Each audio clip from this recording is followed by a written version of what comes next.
कुछ तो मिल गया है मेरे ख्याल में, और 6 से 8 बिलियन मजीद मांगा जा रहा है, जिसमें मैंने अपनी तशवीश का इजहार किया है कि क्या आईएमएफ भी ये पाकिस्तान की एलीट के फ्रॉड में इन्वॉल्व है? क्या आईएमएफ आंखों से अंधा हो चुका है कि कोई भी पाकिस्तान के ग्रास रूट इश्यूज के बारे में बात नहीं कर रहा, सिर्फ कर्जे लूटने के चक्कर में है? और क्या आईएमएफ ये इस चीज को इग्नोर क्यों कर रहा है? पाकिस्तान के अंदर आईएमएफ ये क्यों नहीं देखता कि आपका हर प्रोजेक्ट करप्शन से भरा पड़ा है? 11 बिलियन डॉलर की प्रॉपर्टीज दुबई में जो है वो सारी दुनिया को पता है कि इन्होंने खरीदी है। 11 बिलियन तो सिर्फ कुछ भी नहीं है। नमस्कार दोस्तों, स्वागत है आप सभी का हमारे YouTube चैनल डिजिटल रेजिमेंट्स में। जैसा कि आपको पता है दोस्तों, हम आपके लिए एक से एक लेटेस्ट न्यूज़ लेकर आते ही रहते हैं। वैसी ही एक लेटेस्ट न्यूज़ के साथ फिर हाजिर हुए आपके सामने। लेकिन उससे पहले अगर अभी तक आपने हमारे चैनल को सब्सक्राइब नहीं किया तो प्लीज़ सब्सक्राइब कर लीजिए। और यही न्यूज़ अगर आप दोस्तों हमारे फेसबुक चैनल पर देख रहे हैं तो प्लीज़ हमें फॉलो कर लीजिए। तो दोस्तों, न्यूज़ आ रही है पाकिस्तान से, और पाकिस्तान के हालात आप सभी जानते हैं। पाकिस्तान के जो सुपर क्राइसिस से पाकिस्तान गुजर रहा है, खाने के लिए तो दाने हैं ही नहीं, लेकिन कर्जे पे कर्जा और लिया जा रहा है।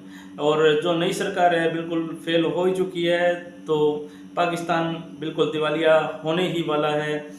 और आज या कल में का ही टाइम निकाल रहा है, क्योंकि अब तीसरी बार फिर से आईएमएफ के पास पाकिस्तान पहुंच रहा है कर्जा लेने के लिए।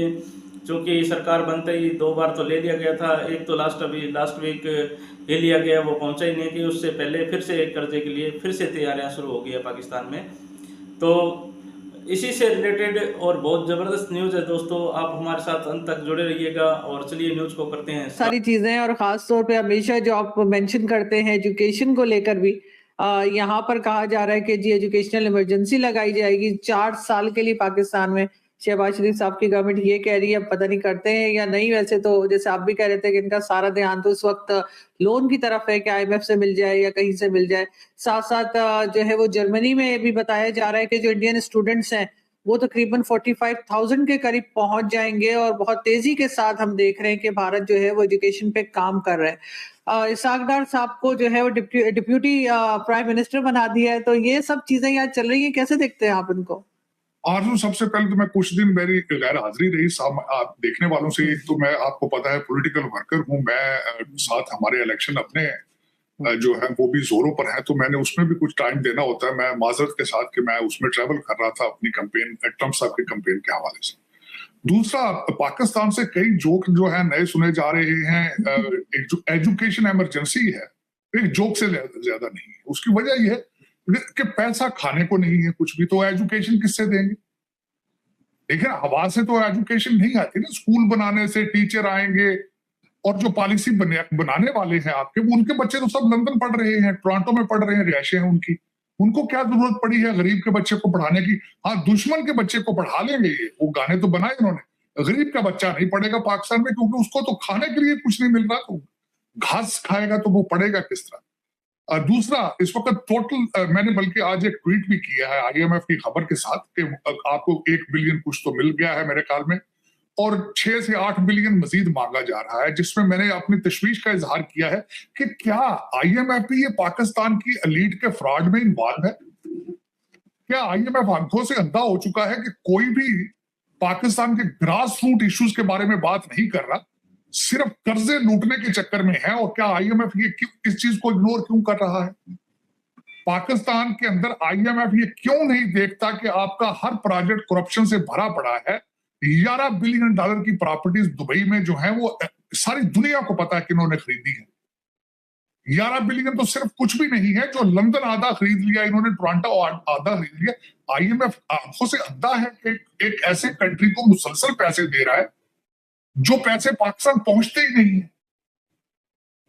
क्या पाकिस्तान के साथ ये दुश्मनी के मुतरादिफ नहीं है कि पाकिस्तान के जो रूलिंग एलीट है, इनको 8-8 बिलियन के पैकेजेस दे रहे हैं, और इन्हें पता है वो पाकिस्तान पहुंचेगा नहीं है।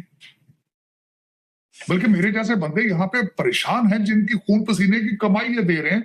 मैं अमेरिका में जो कमाता हूं उसमें से आधा तो ये टैक्स ले लेते हैं, और वही पैसा फिर वो इन करप्ट लोगों को दे देते हैं।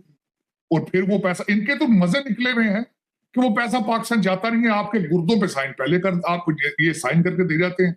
और 25 जो मिलियन, जो 250 मिलियन है, वो बस किस्तें दे रहे हैं उसकी, IMF की वो किस्तें देने के लिए वो इन्होंने रखे में एक लेबर कैंप बना दिया है पाकिस्तान को। अब इसमें और देखें, इनको सबको पता है कि करप्शन प्रॉब्लम है, एक्सपोर्ट वहां से कोई चीज ना हो रही है, ना होने की सलाहियत रखती है, क्योंकि बिजली बहुत महंगी है, तालीम नहीं है, लोग वहां से जलीलो ख्वार होकर भाग रहे हैं। जिस जर्मनी की आपने बात की है, जहां पे 45,000 2024 में 45,000 भारतीय स्टूडेंट आ रहे हैं, आपके भी लोग जा रहे हैं वहां, मंडी बहाउद्दीन से जा रहे हैं,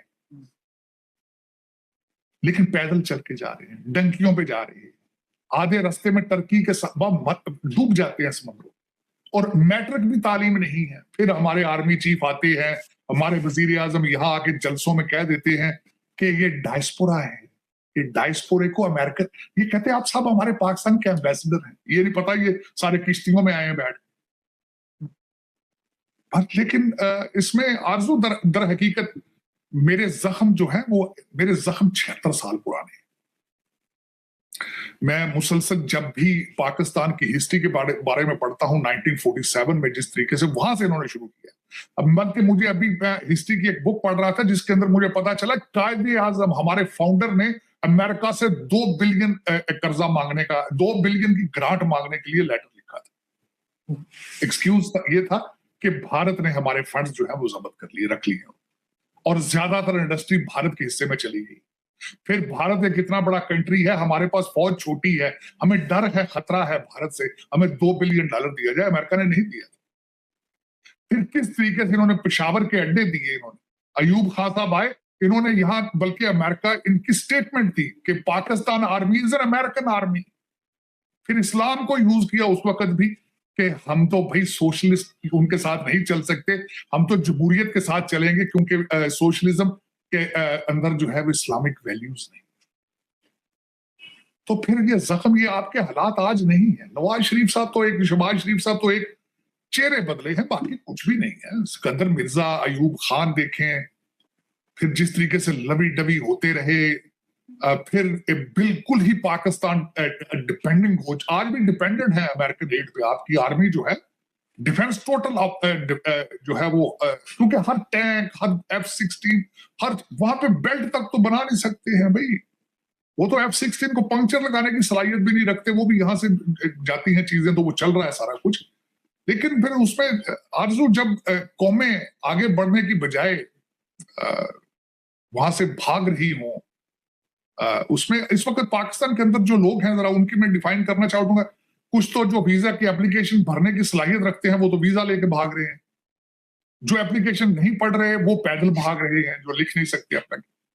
जिनकी टांगे काम नहीं करते, वो वहां बैठे हैं बस, उनको वो आप रहमो करम पे हैं। एक जेल बना है, एक लेबर कैंप है, उसमें फंसे हैं 250 मिलियन लोग, और फिर उसके बाद आपने शुभ उनके पास क्या है, क्योंकि मेजॉरिटी पढ़ है, जाहिल है। आपने देखें शुभ वो जो आप वो फूंकों के साथ आपके कैंसर का इलाज कर रहे हैं, फूंकों के साथ वो बाईपास सर्जरी कर रहा है बंदा। दूसरा एक बंदा जेल के अंदर है, जिसको एक औरत ने कहा है तुम आओ भाई, 5 बच्चों की मां हो, तुम मुझसे शादी करो, तुम वजीर आजम बन जाओगे। वो उसके साथ शादी कर ली उसने, फिर जन्नात के जरिए 3.5 साल उसने चलाया। आज बल्कि मैं हैरान हूं, एक बात, 2 चीजें मेंशन करना चाहूंगा। आज मिफ्ता इस्माइल साहब जो है, सुना है टीवी के एक इंटरव्यू में रो पड़े, फाइनेंस मिनिस्टर, क्योंकि नैब ने केसेस, नैब के खास, बल्कि बिलखसूस मैं चाहूंगा, आपके तरफ खैर लोग देखने वाले, आपका ना यादाश्त बहुत छोटी। मेरे अक्सर दोस्त उस नैब के चेयरमैन का उन्होंने नाम रखा हुआ है चुमी चेयरमैन, जो कि पहले किसी करते हुए पकड़े गए थे। तो वो उन्होंने मुफ्ता इस्माइल के ऊपर केस बनाया, उनकी वाइफ के ऊपर केस बनाया। फिर नैब के पास उसके केसेस का कोई प्रूफ नहीं था, तो वो जो अब आज उन्होंने वापस किया, तो वो आज टीवी चैनल पे रो पड़े। यूपेन के ग्रेजुएट है। उस पर मुझे एक और सेनेटर थे, उनकी मुझे याद, वो फौत हो चुके हैं, उनकी कौमी असेंबली में स्पीच थी, उन्होंने कहा था कि अब हम रो रहे हैं, कल आप भी रोगे। और उनके ऊपर केस बनाने वाले मेरे मुर्शिद पाक थे।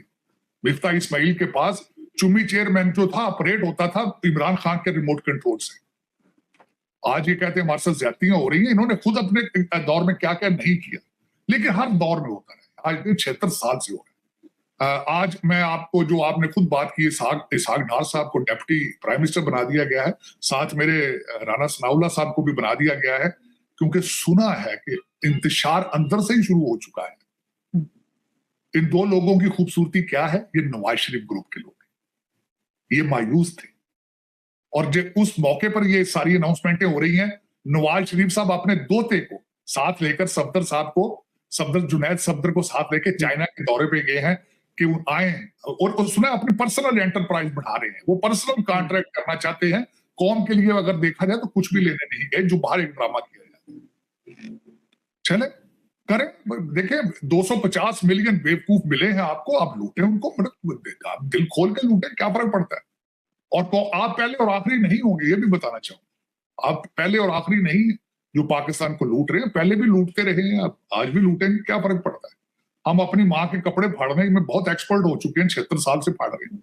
दूसरे सऊदी अरेबिया चले गए हैं। इस वक्त आपकी हुकूमत की सिर्फ एक ही आगे चलने की सलाहियत है कि अगर $5 बिलियन कहीं से मिल जाएगा, जो को ये सारे लूटेंगे मिलके बैठ के, तो ये हुकूमत चलेगी, वरना हुकूमत खत्म हो जाएगी। दूसरी तरफ से आपको इशारा आ चुका है, कल बड़ा अच्छा जावेद फवाद चौधरी साहब ने ट्वीट किया, उन्होंने कहा कि अगर मौलाना फजलुर रहमान ने पीटीआई के साथ हाथ मिला लिया तो ये गवर्नमेंट 6 महीने से ज्यादा नहीं चलेगी। अब जो लोग देखने वाले, तो देखा दोस्तों आपने कैसे पाकिस्तान अब नई प्लानिंग्स कर रहा है, अर्थव्यवस्था के नहीं, सिर्फ कर्जे की प्लानिंग चल रही है, बाकी प्लानिंग सब एक तरफ और कर्जे की प्लानिंग एक तरफ। तो यूँ भी कह रहे हैं कि ये नया प्रोग्राम कुछ स्टडी एजुकेशन को भी लेकर आएंगे, लेकिन लेकर कहाँ से आएंगे, उसके लिए भी पैसा चाहिए। और पैसे से तो जैसे कि साजिद तरार बता रहे हैं कि सऊदी अरबिया और दुबई के अंदर इन्होंने इतनी प्रॉपर्टीज़ खरीद ली है, उस पर अयासी के लिए पैसा चाहिए, इसके लिए फिर से IMF के पास चले जाते हैं, वहाँ से पैसा आता है और अपनी अयासियाँ करते हैं। इसलिए पाकिस्तान की तरफ तो कोई ध्यान नहीं दे रहा है, और देगा भी कैसे, क्योंकि पाकिस्तान से तो यही ऐसे ही निकलते हैं। हर एक जो भी नेता निकला आज तक उसने करप्शन ही किया है, और करप्शन का नाम और आतंकवाद का ही दूसरा नाम पाकिस्तान है। न्यूज़ आपको कैसी लगी दोस्तों, हमें कमेंट करके ज़रूर बताइएगा। जल्दी मिलते हैं एक नई न्यूज़ के साथ में, तब तक के लिए जय हिंद, जय भारत, वंदे मातरम।